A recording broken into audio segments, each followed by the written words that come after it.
الحمد لله الذي لم يزل عالما قديرا حجا قيوما سميعا بصيرا والصلاة والسلام على رسوله أرسله بالحق بشيرا ونذيرا وعلى آله وأصحابه كثيرا كثيرا أما بعد فأعوذ بالله من الشيطان الرجيم بسم الله الرحمن الرحيم لقد من الله على المؤمنين إذ بعث فيهم رسولا من أنفسهم يتلو عليهم آياته ويزكيهم ويعلمهم الكتاب والحكمة وإن كانوا من قبل لفي ضلال مبين صدق الله وصدق رسوله النبي الأمين الكريم ونحن على ذلك لمن الشاهدين والشاكرين والحمد لله رب العالمين إن الله وملائكته يصلون على النبي يا أيها الذين آمنوا صلوا عليه وسلموا تسليما درشی پڑھ لیجئے الصلاة والسلام عليك يا رسول الله الصلاة والسلام عليك يا حبيب الله بلند آواز سے پڑھ لیجئے الصلاة والسلام عليك يا رحمة للعالمين وعلى آلك وأصحابك يا شفيع المذنبين حمد و صلات کے بعد مقتدر مشائخ اعظام واجب الاحترام علماء کرام اور حاضرین محفل، ہم اور آپ آج ایک بار پھر اپنے مرشد گرامی قطب وقت حضرت شاہ مفتی محمد محمود الوری رحمۃ اللہ تعالی علیہ اور غوث وقت حضرت خواجہ شاہ محمد رکن الدین الوری رحمۃ اللہ تعالی علیہ کے عرس مقدس کی محفل میں حاضر ہیں۔ الحمدللہ ہر سال دونوں نشستوں میں کثیر تعداد کے اندر مشائخ، علماء اور مختلف جماعتوں کے قائدین شرکت فرماتے ہیں۔ آج بھی الحمدللہ مکان شریف، شرقپور شریف، کریپڑ شریف اور بہت سی گدیوں کے یہاں احباب تشریف فرما ہیں، سجادگان تشریف فرما ہیں، جن کے آنے سے الحمدللہ رونق ہو گئی ہے۔ حضرت قبلہ میاں محمد مصطفی شرقپور سے تشریف لائے ہیں، سید حسین اقدار صاحب مکان شریف سے تشریف لائے ہوئے ہیں، اور سب سے بڑی بات یہ کہ اس دفعہ کراچی سے آستان عالیہ مجددیہ ہمارے دادا مرشد کا یہ آستانہ ہے، حضرت ضیاء معصوم رحمۃ اللہ تعالیٰ علیہ، جنہوں نے ہمارے دادا مرشد کو اجازت عطا فرمائی۔ اس آستانے سے تعلق رکھنے والے حضرت آغا پیر بدر کمال وہ بھی تشریف فرما ہے، حضرت آغا پیر جنید مجددی وہ بھی تشریف فرما ہے۔ ان کے آنے سے الحمدللہ مجددی نسبتیں بھی اس محفل کو حاصل ہو گئی الحمدللہ۔ میں معذرت چاہتا ہوں بہت سے علماء کے اور مشائخ کے نام اس وقت میرے ذہن میں نہیں، میں سب کو خوش آمدید کہتا ہوں جو تشریف لا چکے ہیں، تشریف لے گئے ہیں، اس وقت موجود ہیں۔ اللہ تعالیٰ ان سب کی حاضری قبول فرمائے اور ان کا آنا ہمارے اور آپ کے لیے سب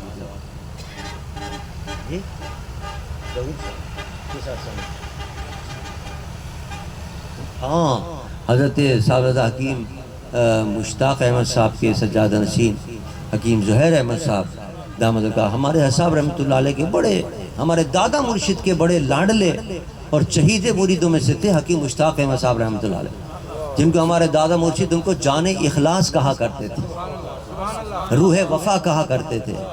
اور ہمارے مرشد حضرت شاہ مفتی محمود الولی نے حکیم مشتاق رحمۃ اللہ علیہ کو خلافت عطا فرمائی تھی۔ بہت بڑا آستانہ کراچی کے اندر الحمدللہ ان کے سجادہ نشین حکیم صاحبزادہ زہیر احمد صاحب بھی تشریف فرما ہیں یہاں۔ اللہ تعالیٰ ان سب کی حاضری کو قبول فرمائے، کراچی سے آئیں اتنے دور سے، اللہ ان سب کی حاضری کو قبول فرمائے۔ حضرات محترم، میلاد شریف کا مہینہ بھی چل رہا ہے، بلکہ اختتام پر ہے، اس کی برکتیں بھی ہیں اور عرس شریف کی برکتیں بھی ہیں، دونوں برکتیں اس محفل میں جمع ہوئی ہیں۔ اور میں نے جو آیت پڑھی ہے اس میں دونوں موضوع پر انشاءاللہ خیال ہوگا، اظہار خیال ہوگا۔ قرآن پاک میں رب کائنات نے اپنے محبوب کے میلاد کو بیان کرتے ہوئے فرمایا لقد من اللہ علی المؤمنین اذ بعث فیہم رسولا۔ اللہ نے ایک بہت بڑا احسان کیا ہے مومنوں پر کہ اپنا محبوب ان کو عطا کیا ہے، ایک عظمت والا رسول عطا کیا ہے جو آیتیں پڑھ کر تلاوت کرتا ہے یتلو علیہم آیاتہ ویزکیہم ویعلمہم الکتاب والحکمہ وَإِن كَانُوا مِن قَبْلُ لَفِي ضَلَالٍ مُبِينٍ۔ آیتیں پڑھ کر تمہیں سناتا ہے، کتاب و حکمت کی تعلیم دیتا ہے، تمہیں تمہارا تزکیہ کرتا ہے، تمہیں پاک اور صاف کرتا ہے گناہوں سے، اگرچہ تم کھلی گمراہی میں پڑے ہوئے تو اس کے آنے سے پہلے۔ یہ مفہوم ہے اس آیت کا۔ اب یہاں صرف ایک بات قابل غور ہے اور سمجھنے کی ہے کہ اللہ نے بڑے بڑے احسان کیے ہمارے اوپر، بڑے بڑے کرم کیے اور بڑی بڑی نعمتوں سے ہمیں نوازا، لیکن کسی نعمت کے لیے نہیں فرمایا کہ میں نے احسان کیا تمہارے اوپر۔ لقد منا نہیں فرمایا، منا فرمایا تو کس کے لیے فرمایا؟ حضور کی ذات کے لیے فرمایا۔ جب اپنا محبوب عطا کیا تو فرمایا میں نے تم پر بہت بڑا احسان کیا، اپنا محبوب عطا کیا۔ اس کی وجہ کیا ہے؟ زمین دی، آسمان دیے، اولاد دی، بال بچے دیے، ماں باپ دیے، یہ وطن دیا، کیا کچھ نعمت عطا نہیں کی، لیکن کسی کے لیے نہیں فرمایا کہ میں نے بہت بڑا احسان کیا ہے، صرف اپنے محبوب کے لیے فرمایا کہ ہاں احسان کیا میں نے تم اپنا محبوب عطا۔ وجہ کیا ہے کہ کسی نعمت کے لیے نہیں فرمایا، صرف حضور کے ذات کے لیے فرمایا۔ علماء نے اس کے اندر کئی نکات بیان فرمائے۔ علماء فرماتے ہیں بات یہ ہے کہ جتنی بھی اللہ کی نعمتیں ہیں، بڑی سے بڑی نعمتیں ہوں، وہ ساری نعمتیں اس وقت تک نعمت ہیں جب تک وہ ذات مصطفیٰ سے تعلق رکھتی ہیں۔ اگر حضور کی ذات سے تعلق نہ رکھیں تو کائنات میں کوئی نعمت نہیں رہتی، بلکہ وہ زحمت لگتی چلی جاتی ہے۔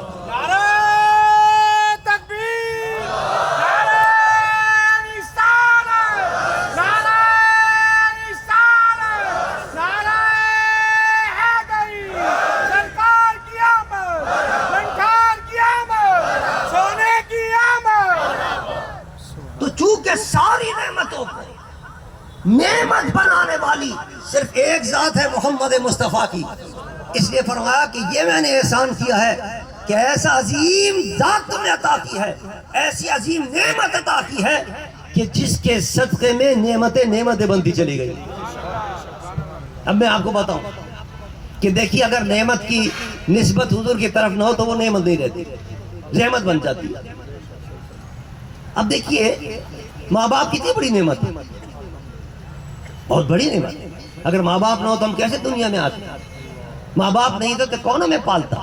کون ایسی راتوں کو مصیبتیں اٹھائیں ہمارے ماں اور باپ نے، اور آج جو ہم جوان نظر آ رہے ہیں، چلتے پھرتے نظر آ رہے ہیں، ہمارے ماں باپ کی محنتیں ہیں، مشقتیں ہیں، کیسی کیسی تکالیف انہوں نے اٹھائی ہیں، تو کیسی بہت بڑی نعمت ہے ماں باپ۔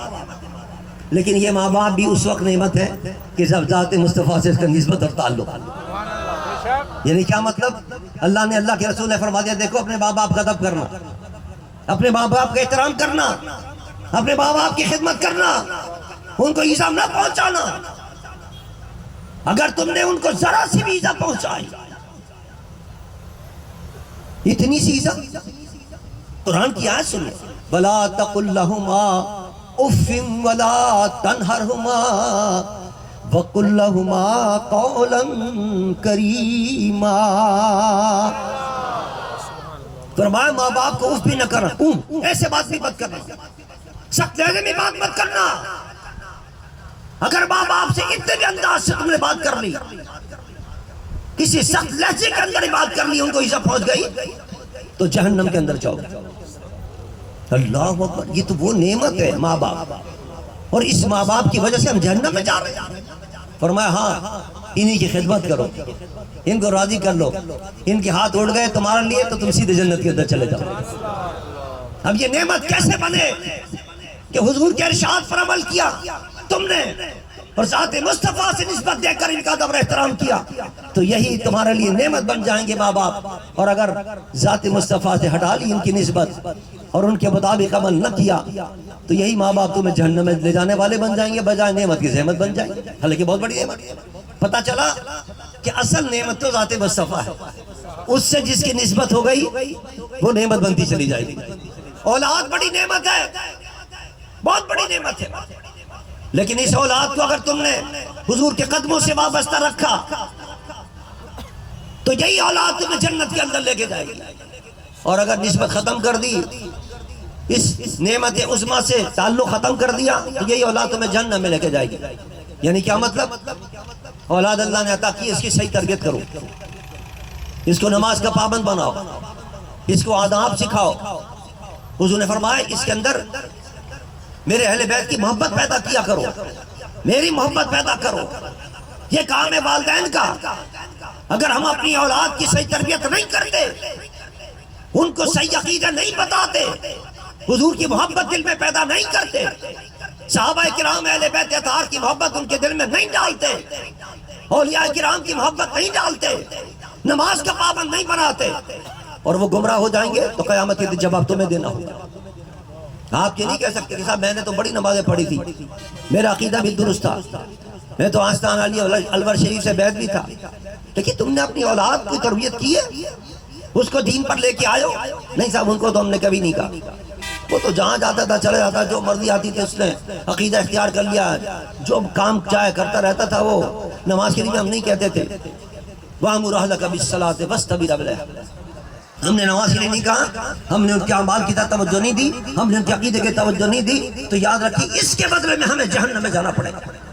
وہ اولاد جو نعمت تھی ہماری، وہ اولاد اب تمہیں جہنم میں لے کے جا رہی ہے، اور وہی اولاد کہ مصطفیٰ کے حکم پر عمل کرتے ہوئے اسی اولاد کو نیکیوں پر ڈالتے، صحیح عقیدے پر ڈالتے، تو یہ اولاد نعمت بن جاتی ہے اور تمہیں جنت کے اندر لے کے چلے جاتے۔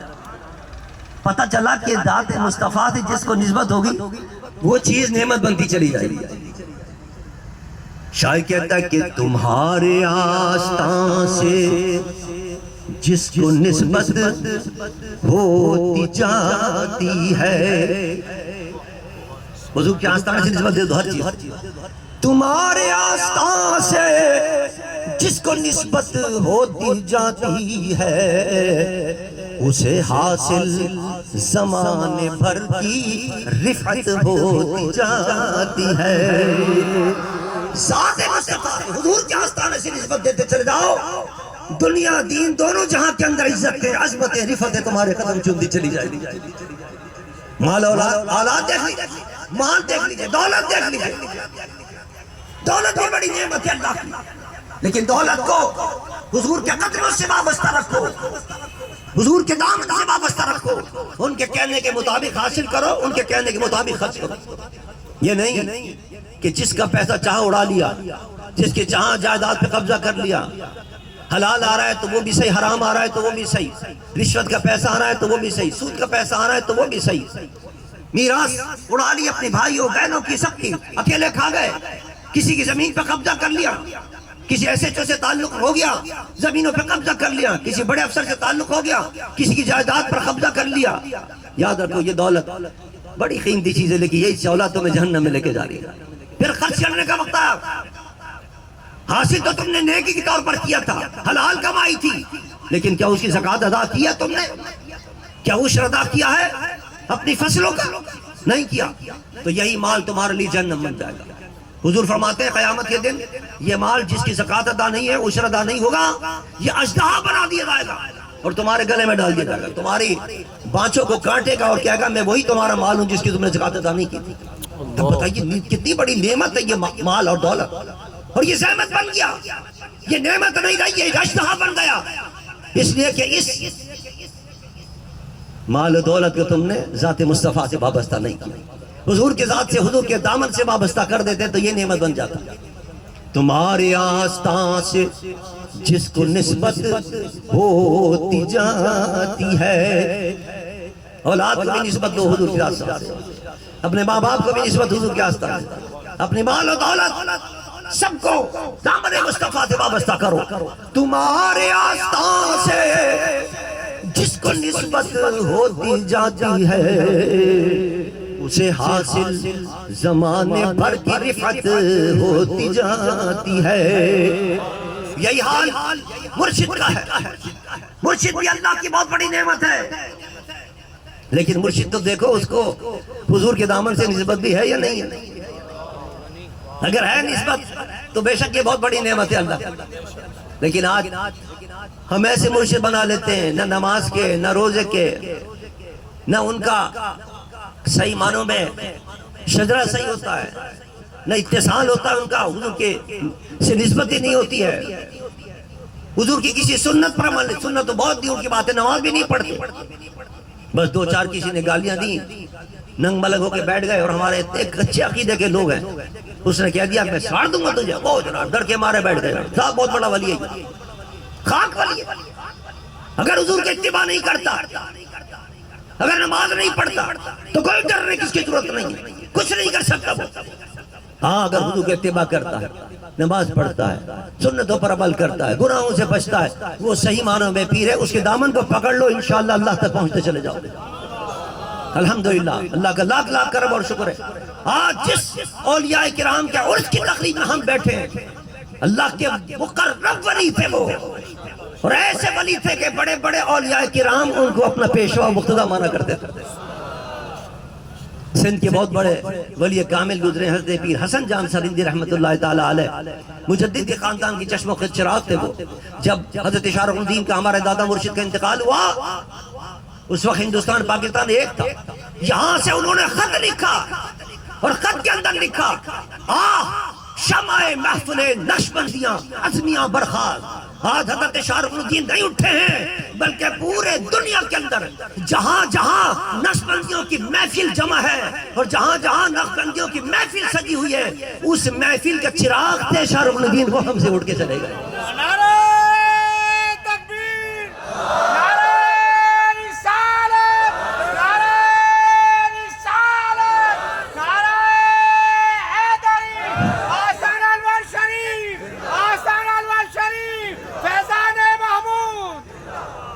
ہمارے حساب رحمت اللہ علیہ، حضرت شاہ مفتی محمود البری رحمت اللہ علیہ، بڑے بڑے اولیاء کرام جن کا ادب کرتے تھے، احترام کرتے تھے، دور جانے کی ضرورت نہیں۔ آپ کے الور کے جتنے مشہور پیران کرام تھے، شاہ صاحب ترڑے والے، شاہ صاحب موگس کے والے، شاہ صاحب دیسولے والے، وہ سب حضرت شاہ مفتی محمود البری کا ادب کیا کرتے تھے، احترام کرتے تھے۔ حیدرآباد کے اندر جب عرس ہوتا تھا، شاہ صاحب ترڑے والے رحمت اللہ علیہ حساب رحمت اللہ علیہ کو بلایا کرتے تھے، اپنی جگہ پر بٹھایا کرتے تھے، اور حساب کا خطاب کروایا کرتے تھے عرس کے اندر۔ پھر جب جاتے تھے حضرت تو ان کو نذرانہ پیش کرتے تھے۔ حضرت فرماتے تھے مجھے شرم آتی تھی کہ اتنے بڑے بزرگ ہیں، اتنے کامل ولی ہیں، اور وہ جناب مجھے نظرت دیتے ہیں، تو میں نے کہا ایک دن میں بغیر نظر لیے جلدی آ جاؤں گا۔ تقریر کی میں نے، اور بغیر ملے شاہ صاحب سے مصافحہ کیے، شاہ صاحب ترڑے والے سے میں جلدی سے نکلا، تو میں نے دیکھا کہ وہ بڑھاپے کے اندر دوڑتے ہوئے آ رہے ہیں کہ مفتی صاحب ٹھہریے، یہ نظر تو لیتے جائیے۔ تو یہ ادب تھا بڑے بڑے اولیاء کرام کا جو ہمارے مرشد کا ادب کرتے تھے الحمدللہ۔ تو یہ وجہ یہ تھی کہ اللہ نے ہمیں ایسے مرشد عطا کیے ہیں کہ علم ظاہر کے بھی بادشاہ تھے، علم باطن کے بادشاہ تھے۔ ایسے مرشد اللہ کی بہت بڑی نعمت ہوتے ہیں، ان کے دامن سے وابستہ رہو، پھر اور کسی طرف جانے کی ضرورت نہیں۔ اب ایک نیا سلسلہ شروع ہو گیا، سب ہمارے پیر سے کہنا میں آپ طالب ہو جائیے۔ ارے طالب ہونے کیا ضرورت ہے؟ طالب تو اس سے ہوا جاتا ہے جب کوئی کہنا میں کامل مرشد نہ ہو۔ فیض نہیں پہنچا تو چلو بھی دوسرے مرشد سے طالب ہو جائے، لیکن جس کا مرشد ایسا کامل ہو کہ بڑے بڑے اولیاء جس کا ادب اور احترام کر رہے ہوں، اس کو کسی پیر کی طرف جانے کی ضرورت نہیں ہے، اپنے پیر کے دامن سے وابستہ رہو، سارا فیض انشاءاللہ یہاں سے ملے گا، کوئی طالب والب ہونے کی ضرورت نہیں کسی۔ آج یہ نیا سلسلہ شروع ہو گیا، غلط ہے اور یہ طریقہ غلط ہے، یہ طریقت کے لحاظ سے بھی غلط ہے کہ کسی مرید کو ایک طرف سے کھینچ کے لے جائیں، صاحب ادھر مرید ہو جاؤ جا کے، جب وہ پہلے سے مرید ہے تو کیا ضرورت ہے آپ کو؟ آپ لوگ اپنے گاؤں کے اندر اس کی پابندی کریں، اور ایسے لوگ اگر آپ کے امام آ گئے تو ان پہ نظر رکھے ہوں گے، بالکل یہ غلط طریقہ ہے، طریقت کے خلاف ہے یہ طریقہ۔ تیسری بات عرض کروں، دیکھیں نا، جس سے نسبت ہو جائے تو وہ حقیقت کے اندر نعمت ہوتی ہے اللہ کی۔ یہی حال حکومت کا ہے، حکومت بھی اللہ کی ایک بڑی نعمت ہے۔ اللہ نے فرمایا وَاذْكُرُوا نِعْمَةَ اللَّهِ عَلَيْكُمْ إِذْ جَعَلَ فِيكُمْ أَنْبِيَاءَ وَجَعَلَكُمْ مُلُوكًا وَآتَاكُمْ مَا لَمْ يُؤْتِ أَحَدًا مِّنَ الْعَالَمِينَ۔ اے بنی اسرائیل، ہم نے تم پر بڑا احسان کیا ہے، بڑی نعمتیں عطا کی ہیں۔ مولا کون کون سی نعمتیں عطا کی ہیں؟ فرمایا پہلی نعمت تو یہ کی کہ انبیاء تمہارے اندر مبعوث کی ہم نے، اور دوسری نعمت یہ عطا کی ہم نے تمہیں بادشاہ بنایا، ہم نے تمہیں حکومت عطا کی ہے، سلطنت عطا کی ہے۔ پتہ چلا جس کو حکومت اور بادشاہت اور سلطنت ملے، وزارت ملے، یہ اللہ کی نعمت ہوتی ہے، اللہ جس کو عطا فرماتا ہے۔ اب اگر اس وزارت کو، اس حکومت کو ذات مصطفیٰ سے نسبت دے دو، حضور کے آستانے سے نسبت دے دو، تو وہ تمہاری نعمت رہے گی، ورنہ وہ نعمت زحمت بن جائے گی۔ آج لوگ حکومت لے لیتے ہیں، حکومت لینے کے بعد میرے آقا نے فرمایا کہ جو اپنے رعایا پر نرمی کرے گا، قیامت کے دن اللہ اس کے ساتھ نرمی کرے گا، اور جو اپنے رعایا کے ساتھ سختی کرے گا، اللہ اس کے ساتھ سختی کرے گا۔ اب ہماری حکمراں کس طرح سختی کر رہے ہیں اس قوم کے ساتھ، روزانہ پیسے بڑھا رہے ہیں، روزانہ پیسے بڑھا رہے ہیں۔ کوئی خیال نہیں ہے کہ جس آدمی کی 10,000 تنخواہ ہے وہ 50,000 کا بل کیسے ادا کرے گا بجلی کا؟ وہ اپنی اسکوٹر پہ بیٹھ کے قصور تک کیسے جائے گا؟ پیٹرول آپ نے اتنا مہنگا کر دیا، وہ گیس کا بل کیسے دے گا؟ کوئی پرواہ نہیں۔ اپنی تنخواہیں 40 لاکھ روپے ایک مہینے کے، اور یہاں 40,000 بھی نہیں ہے کسی غریب کی تنخواہ، اور روزانہ بڑھائے چلے جا رہے ہیں۔ یہ ظلم علیحدہ کر رہے ہیں۔ ملک میں بدامنی ہے، یہ تمہاری ذمہ داری ہے، بدامنی ختم کرو، یہ تمہاری ذمہ داری ہے کہ پاکستان کے اندر جو لعنتیں ہیں، ایک دوسرے کو مارا جا رہا ہے، قتل کیا جا رہا ہے، یہ پرسوں کی بات ہے۔ یہاں سے پنجاب سے جاتے ہیں بلوچستان کے اندر، ان کے شناختی کارڈ دے کے پنجابی ہے، قتل کر دیا۔ کتنے لوگ قتل ہو رہے ہیں، اور یہ بیٹھے رہے، ذرا کوئی پوچھنے والا ان کو نہیں ہے کہ ذمہ داری تمہاری تھی ان کو بچاؤ۔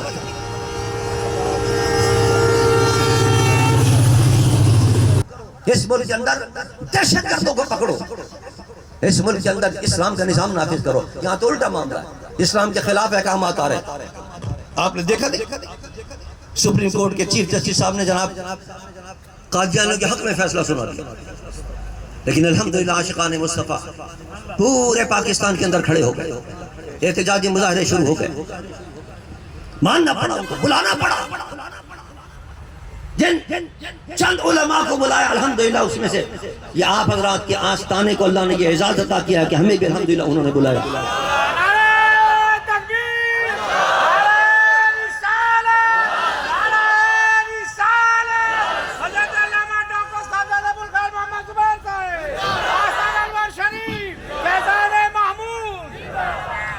میں نے چیف صاحب کو کہا، چیف جسٹس صاحب قاضی فائزہ صاحب کو، کہ آپ نے کس قسم کا فیصلہ کیا یہ کہ پورے پاکستان کے اندر عاشقان مصطفیٰ پریشان ہے، آگ لگی ہوئی ہے، اس کو ختم کریں، اس آگ کو بجھائیں، اس آگ کو۔ انہوں نے کہا ہم نے بلایا آپ کو اس لیے کہ آپ بتائیں، اس کا کوئی حل بتائیں، اس کو تجویز دیں ہمیں کہ ہم کس طرح اس کو ختم کریں۔ میں نے الحمدللہ تجاویز دی، اللہ کا شکر ہے کہ ان تجاویز پر انہوں نے عمل کیا، اور جو فیصلہ سنایا اس فیصلے کے اندر انہوں نے اپنے جتنے فیصلے کے اندر، پرانے فیصلے میں جتنے پیراگراف ایسے تھے جس پر علماء کو اعتراضات تھا، انہوں نے اپنے فیصلے میں وہ سارے پیراگراف نکالنے کا اعلان کر دیا۔ الحمدللہ یہ بہت بڑی کامیابی ہے پاکستان کی عدلیہ کی تاریخ میں، آج تک کبھی ایسا نہیں ہوا کہ سپریم کورٹ نے کوئی فیصلہ کیا اور سارا اتنا بڑا فیصلہ واپس لیا ہو۔ یہ میرے مصطفیٰ کا زندہ معجزہ ہے، یہ ختم نبوت کا اعزاز ہے، اور ختم نبوت پر جان دینے والے عاشقان مصطفیٰ کا جذبہ ہے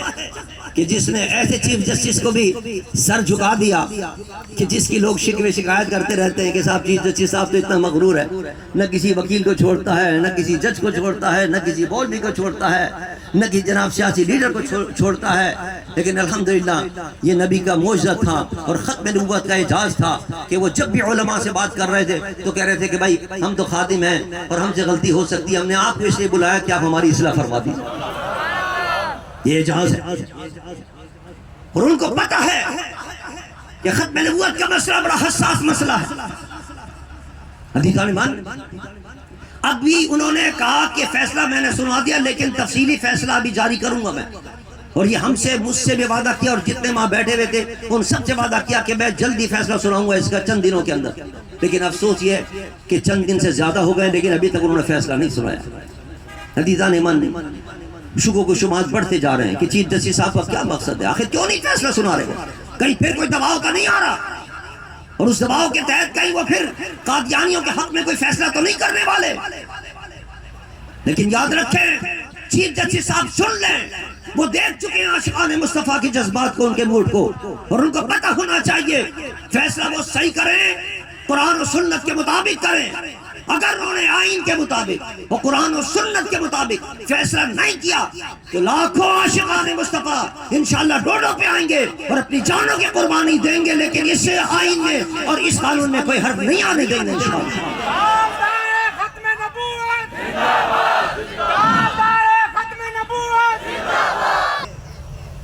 مجاہد ملت علامہ عبدالستار خان نیازی رحمت اللہ تعالی مجاہد ختم نبوت ہے.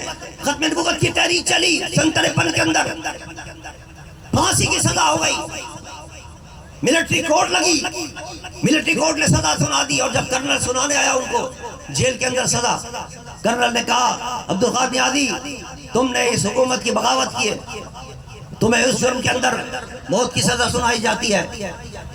خان نیازی نے اپنا ترہ ہلاتے ہوئے کہا تم کیا حیثیت رکھتے ہو، تم مجھے کہتے ہو باغی ہے، تم باغی ہو اسلام کے، تم اسلام کے خلاف اپنے احکامات دے رہے ہو اس ملک کے اندر، یہ کیا سزا ہے سکتی ہے موت کی؟ ارے اس سے موت سے بڑی کوئی سزا ہے تو وہ بھی میں لینے کے لیے تیار ہوں. اور پھر خان نیازی عبدالخان نیازی نے کہا میرا جی تو چاہتا ہے، یہ چاہتا ہے کہ یہ تو ایک جان ہے، مصطفیٰ کی ختم نبوت پر لحظان جانے دے تو وہ بھی قربان کرتا چلا جاؤں. اللہ یہ جذبہ ہے ہر مسلمان کے اندر، یہ جذبہ موجود ہے الحمدللہ. عزیزان ایمان الحمدللہ اسی جذبے کو دیکھ کر پریشان ہیں یورپ والے، پریشان ہیں، اور اسی جذبہ ہے کہ جس نے سپریم کورٹ کو مجبور کیا صحیح فیصلہ پڑھنے پر، اور مجھے امید ہے کہ سپریم کورٹ صحیح فیصلہ کرے گی. لیکن حکمرانوں کو چاہیے کہ جو ان کو اللہ نے یہ نعمت عطا کی ہے اس نعمت کو صحیح معنوں کے اندر استعمال کریں، ملک کے اندر بھی اسلام کے احکام نافذ کریں. اسلام کا ایک یہ بھی حکم ہے کہ نستنصرکم فی الدین فعلیکم النصر، اگر تمہارا کوئی بھائی تم سے مدد طلب کرے تو اس کی مدد کرو.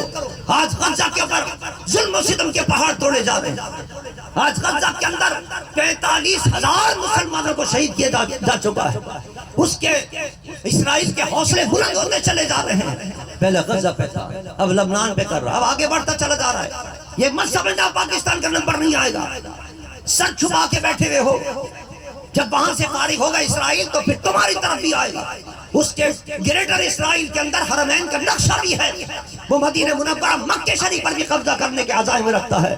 خدا را جاگیں، یہ جتنے مسلمان حکمراں ہیں یہ بے غیرتی کے ساتھ سو رہے ہیں، ان کو چاہیے اٹھیں اور غیرت کا ثبوت دیں اور سب مل کر اسرائیل کے خلاف احتجاج کریں اور کوئی عملی قدم اٹھائیں. ورنہ یاد رکھیں ابھی تو باری ہے لبنان کی، اب باری ہے کیا نام ہے غزہ کی اور فلسطین کی، اب تمہاری بھی باری آنے والی ہے اگر تم اسی طرح خاموش بیٹھے.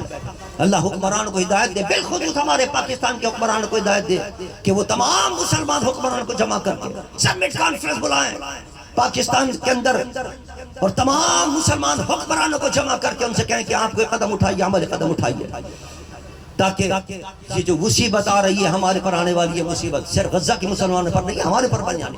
اللہ تبارک و تعالی ہمارے حکمران کو عقل سلیم عطا فرمائے.